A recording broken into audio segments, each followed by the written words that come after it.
Olá, assista hoje uma edição especial sobre a atuação das equipes do Ministério Público do Estado do Rio de Janeiro para enfrentar o desastre causado pelo forte temporal que atingiu Petrópolis no dia 15 de fevereiro.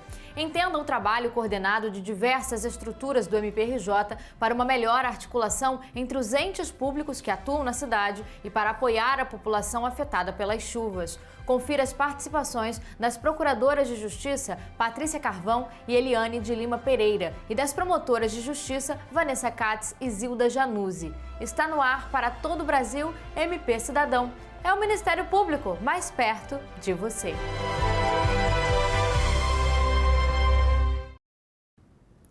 O temporal que atingiu o município de Petrópolis, na região serrana do Rio, no dia 15 de fevereiro deste ano, foi a maior tragédia na história da cidade até então.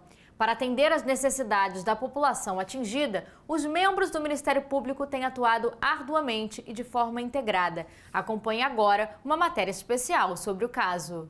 Desde 16 de fevereiro, um dia após as chuvas que castigaram o município de Petrópolis, o Ministério Público do Estado do Rio de Janeiro vem se articulando em prol de uma atuação integrada e humanizada na cidade. A primeira providência foi a criação imediata de um gabinete de crise, idealizado pelo Procurador-Geral de Justiça, Luciano Matos, que reuniu diversas frentes da instituição para uma atuação in loco. Após os primeiros dias de atendimento às necessidades da população, o gabinete segue dando assistência às promotorias locais e demais estruturas. Agora o nosso trabalho está muito focado nas necessidades que vêm sendo apresentadas pelos colegas com atribuição no local. Então nós temos intensificado o diálogo com o colega com atribuição para a questão do idoso, da pessoa com deficiência, a área da infância. Então nós estamos agora em permanente articulação com essas estruturas para que eles nos tragam as principais demandas apresentadas neste momento e ver de que maneira o Ministério Público pode ajudar, ou através do envio de uma equipe técnica especializada na necessidade apresentada.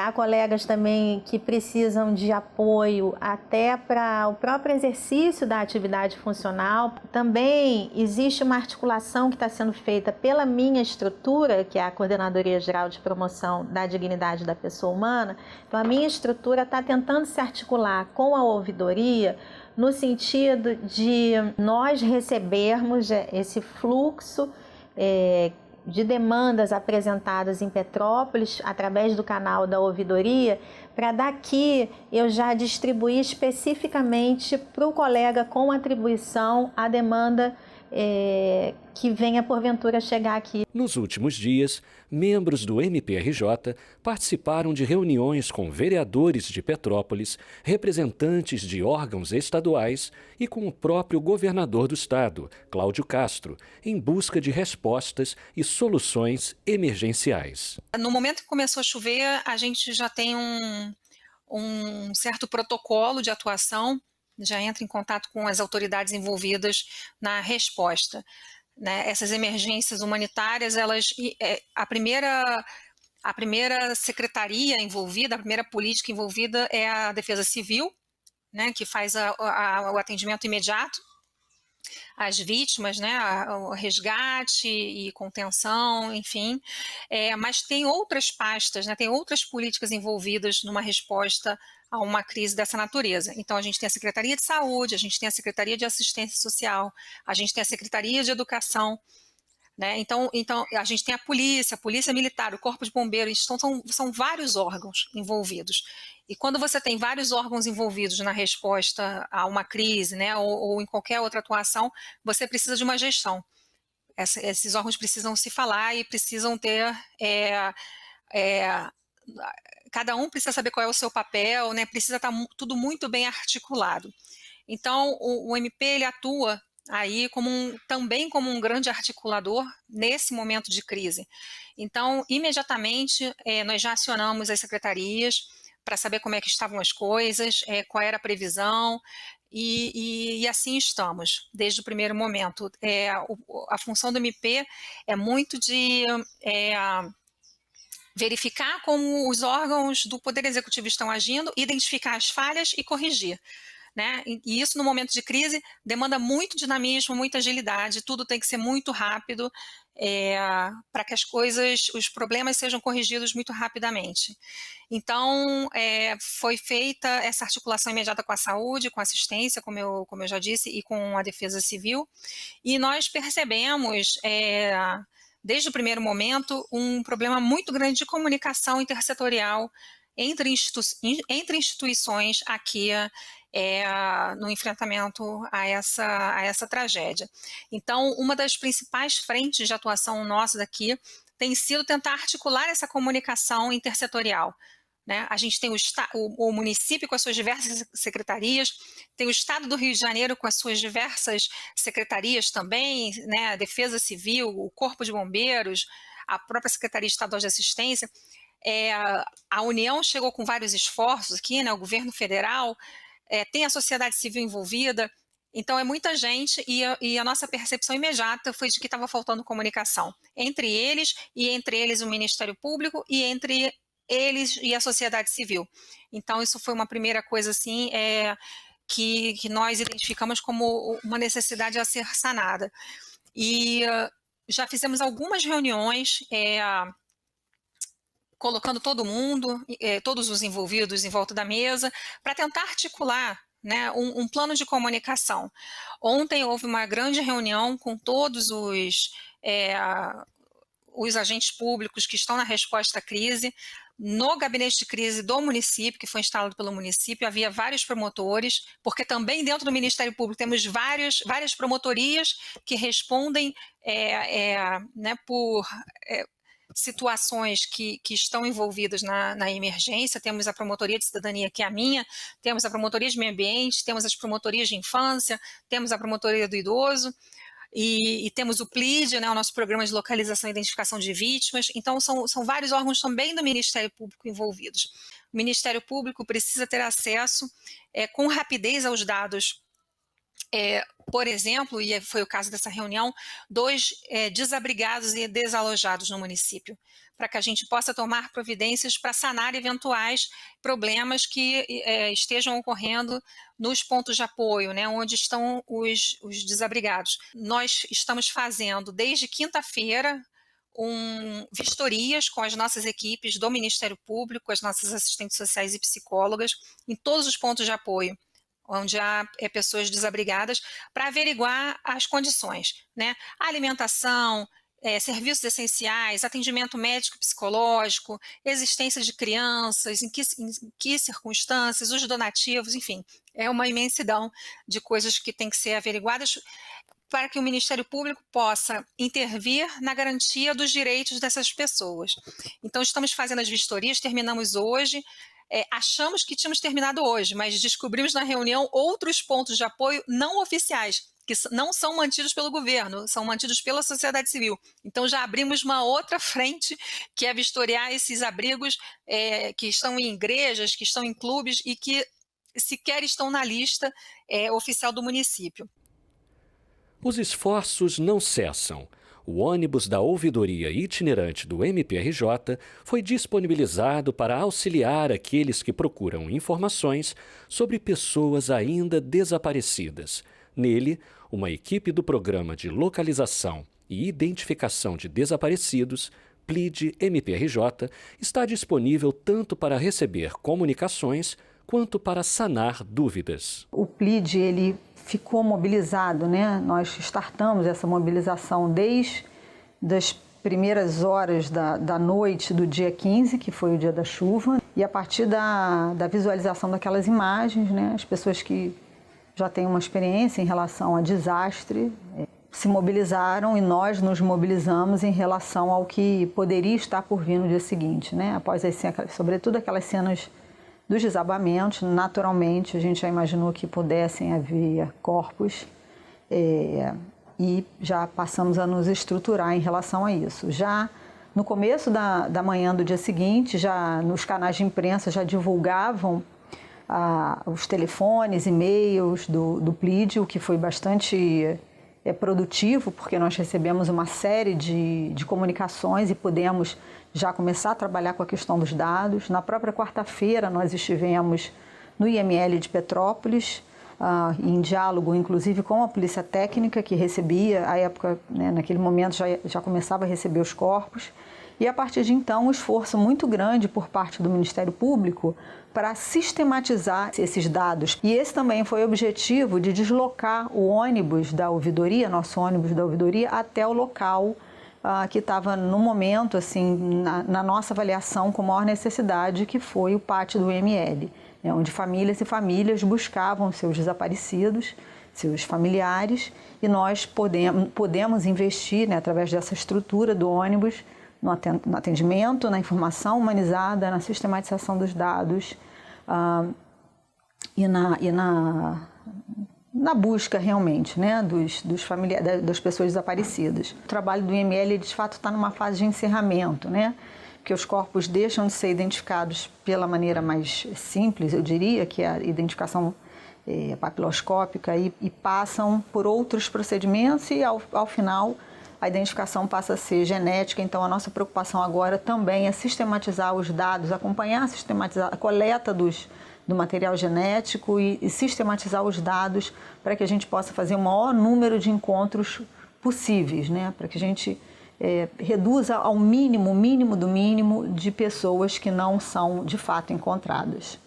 Agora o MP Cidadão vai para um rápido intervalo. No próximo bloco, nós vamos continuar acompanhando o trabalho do MPRJ para enfrentar o desastre causado pela chuva em Petrópolis. Não saia daí, voltamos em instantes.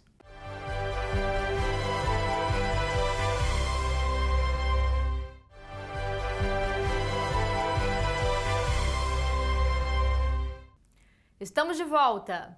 Para agilizar os trabalhos emergenciais em Petrópolis, o MPRJ montou uma sala de crise para concentrar os dados referentes ao desastre ambiental provocado pelo forte temporal que atingiu a cidade no dia 15 de fevereiro.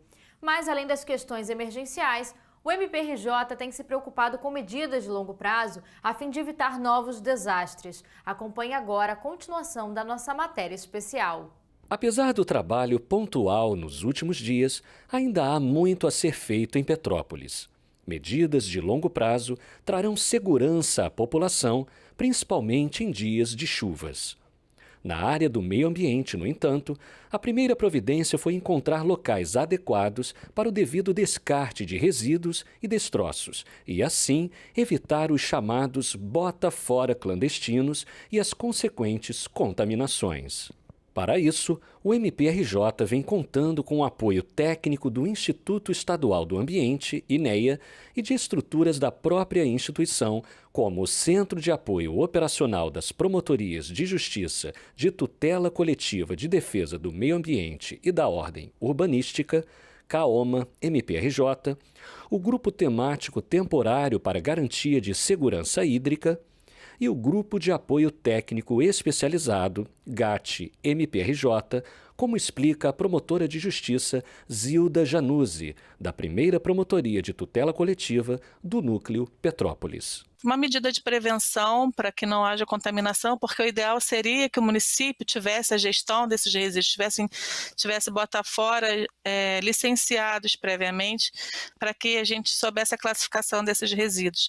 Mas, infelizmente, o município carece dessas áreas. Então, no momento de crise, tem que se decidir áreas, né, de uma forma rápida e com uma avaliação ambiental bem célere para que os trabalhos possam ser desenvolvidos e a cidade, quanto antes, volte, né, às suas atividades normais.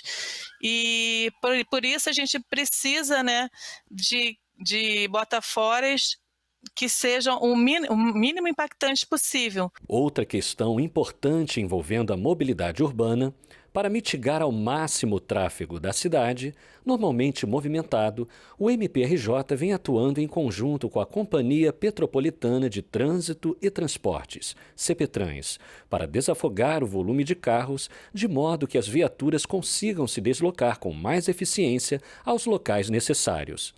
A promotora salienta que a cooperação dos pedestres também é fundamental. Porque às vezes na boa intenção de tentar ajudar, elas acabam atrapalhando o trabalho dos socorristas, né? Então, nesse momento, a gente aproveita para pedir, né, para fazer um apelo à população que tem alguma expertise, geólogos, engenheiros, socorristas, enfim, médicos, que possam fazer o seu cadastramento no município para que a rede saiba que eles existam e que eles têm a expertise que alegam ter. Porque muitas pessoas, às vezes, no afã de tentar ajudar, elas se dirigem ao local e acabam se tornando possíveis vítimas, né? Então, a ideia é evitar que eles se dirijam a esses locais, por uma questão de mobilidade urbana e por uma questão de segurança humana também.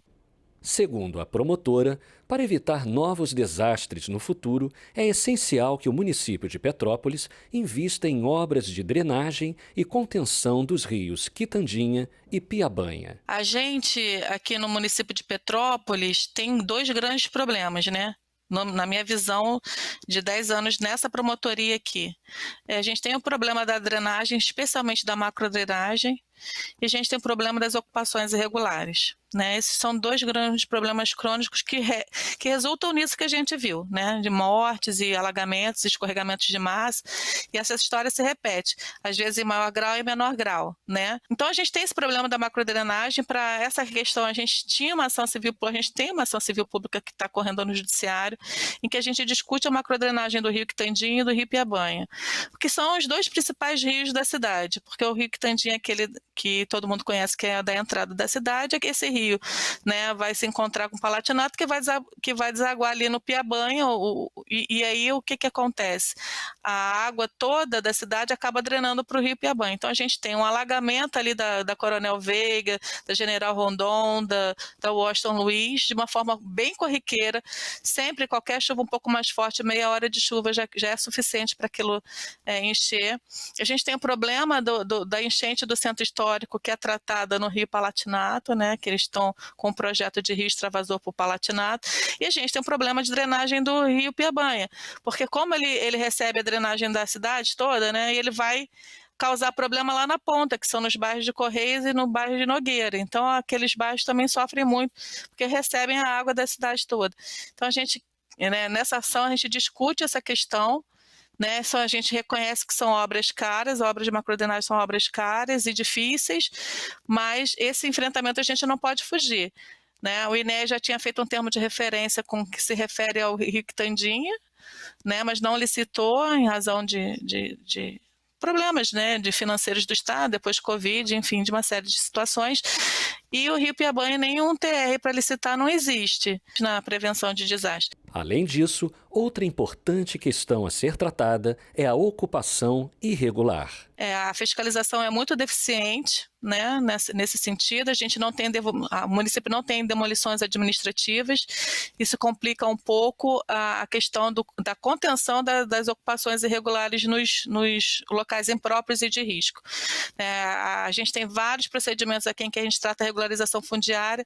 Na questão específica do Morro da Oficina e da 24 de maio, a gente já tem ação nesse sentido, que a gente busca melhorias ambientais, urbanísticas, né, de risco, realocação de pessoas nas áreas de alto risco, depois de tentar mitigar os riscos. Se esses riscos ainda permanecerem altos, as pessoas que estão nessa área de risco muito alto deverão ser realocadas, né? Então, a regularização fundiária não é entregar um título para a pessoa e falar que ela é proprietária. A regularização fundiária é um conjunto de ações, né? E a gente busca isso, já buscava isso nessas ações. Mas estamos abertos, o Ministério Público está aberto a fazer acordos, a fazer TACs, para agilizar a regularização fundiária dessas comunidades e acelerar, né, o processo de reconstrução delas de uma forma já sustentável. Aqui no município de Petrópolis não existe nada simples de realizar, né? São questões complexas e caras. Por isso a gente tem que ter a noção, né, de que o município sozinho não dará conta. Tem mesmo que haver um apoio do Estado, tem mesmo que haver um apoio da União, porque é isso que a lei preconiza, é a cooperação entre os entes, né, no momento de crise, no momento de enfrentamento de tragédias, né, de desastres naturais. É assim pela Lei Nacional de Defesa Civil, e é assim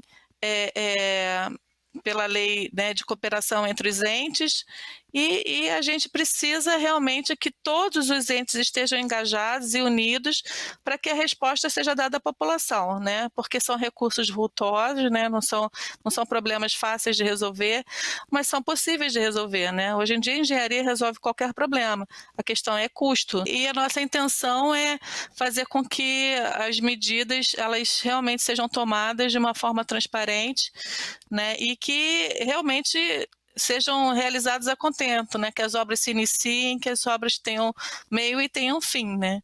Porque a gente não pode esquecer que o desastre não acaba com o enfrentamento da crise. O desastre ele continua, né? Até que a gente consiga dar todas as respostas ao pós-desastre, né? Estamos tendo apoio incondicional do PGJ e de toda a equipe do PGJ na sede para que a gente possa desenvolver o nosso trabalho com independência, mas ao mesmo tempo com unidade, com fortalecimento, para que as soluções elas venham, né?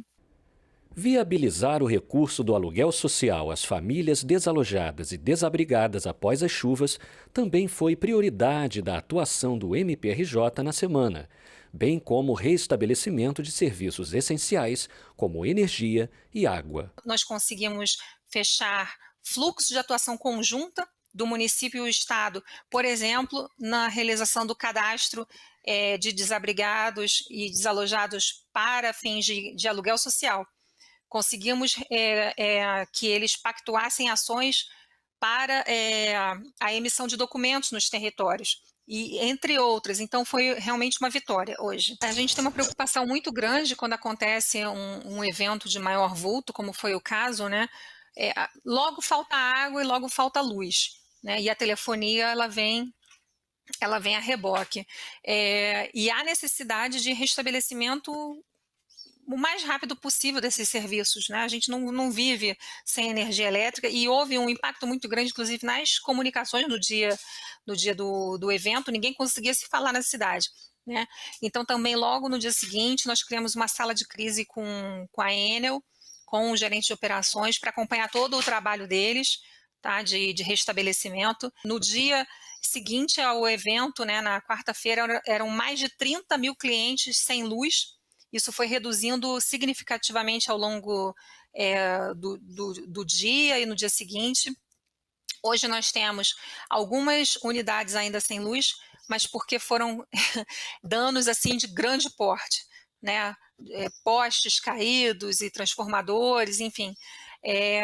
Mas é dever e função do Ministério Público acompanhar e fomentar que a resposta seja o mais imediato possível. E foi muito bom ter esse grupo de crise, porque alguns lugares precisavam de um restabelecimento mais emergencial, como, por exemplo, unidades de saúde e abrigos, escolas, que estavam sem luz há mais de 24 horas e a Enel sequer tinha notícia. Então, através desse grupo, nós também conseguimos, de uma certa maneira, dar uma devolutiva para a prestadora de serviço, dizendo, olha, também tivemos notícia desse local que é prioritário, e aí conseguimos coordenar isso muito bem. E a mesma coisa com a Companhia de Águas, né? Foi exatamente o mesmo processo. A presença de membros do MPRJ em Petrópolis, incluindo o Procurador-Geral de Justiça Luciano Matos, tem se mostrado essencial para uma melhor articulação entre os entes públicos e para o atendimento das necessidades da população. A tragédia realmente assumiu proporções inimagináveis e, estando no local, é uma oportunidade da gente ver in loco algumas necessidades que a gente, estando longe, talvez não pudesse visualizar. São esses momentos de presença local em que a gente pode fazer uma reunião, todos nós nos reunindo, né, a equipe daqui com o colega que está lá, e enfim, a gente pode, através desse encontro, surgem ideias, então um traz uma ideia para o outro, então essa presença física no local é extremamente importante nesse momento. Além de tudo, além de toda a questão técnica e operacional, através dessas ideias e sugestões que surgem na reunião, é muito importante também que os colegas de lá saibam que todo o Ministério Público está com eles. Todos os colegas têm noção do que aconteceu ali. Eu acho que a união nesse momento também é fundamental. E o MP Cidadão de hoje fica por aqui. Se você quiser rever este ou outro programa, acesse o canal do MPRJ no YouTube. E para continuar acompanhando o trabalho da instituição em Petrópolis, fique ligado no portal e nas redes sociais do Ministério Público do Estado do Rio de Janeiro. O nosso programa também está disponível em podcast nas plataformas Deezer, Spotify e iTunes. Um forte abraço. Até mais!